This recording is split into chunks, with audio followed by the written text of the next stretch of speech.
Talking about the next question, a covalent bond in tert butyl bromide breaks in a suitable polar solvent to give the ions. Now, the first one is name the anion produced by this breaking of a covalent bond. Let us quickly draw the structure of tert butyl bromide. So, butyl means total 4 carbon and tert butyl bromide means Br group will be attached to the 3-degree carbon, that is the tertiary carbon. So let us write down the structure of Br first. So this is Br and Br is bonded to a carbon which is tert group. And when this carbon will be tert? When it is bonded to 3 different carbon. So this is basically tert and then total number of carbon we have is 4. So this is the structure of tert butyl bromide. Lastly, I am going to balance it with hydrogen. So this is how we are going to balance it. Clear? Now, the question says that a covalent bond in tert butyl bromide, it breaks in a suitable polar solvent. That means the solvent is what? It is a polar. And we know that under polar solvent, heterolysis takes place. Okay? Heterolysis takes place. And heterolysis is nothing but it is an unsymmetrical breaking of the bond. So whichever is more electronegative, it will try to pull the electron towards itself. And which is the electronegative atom over here?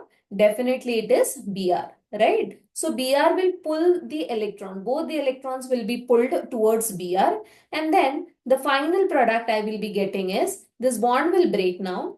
I'm going to get CH3, C, CH3, CH3. And on this carbon, since it has donated electron, I'm going to write down plus charge. Then plus, okay, we are going to get two different groups, okay. One is the cation and the other one is anion. And Br, it will acquire a negative charge because it has pulled both the electrons, okay. These are the electrons.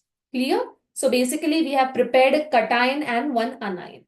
Now the question is, name the anion produced. Now, which is the anion produced? Definitely it is a bromide. Okay, we have prepared what? We have prepared bromide ion.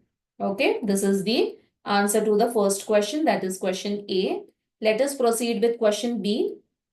Indicate the type of bond breaking. Now, just now I explained you this is what type of breaking? This is a heterolytic breaking or heterolytic fission or heterolytic cleavage.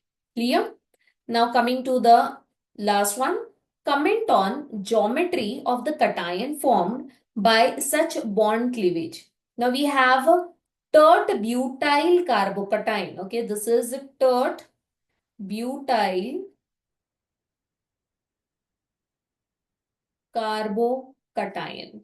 Now when I talk about the carbocation group, we all know that it undergoes sp2 hybridization, and then sp2 hybridization, it has trigonal planar geometry. Okay, so the geometry is trigonal planar geometry. I hope the question number 14 is clear to you. Thank you.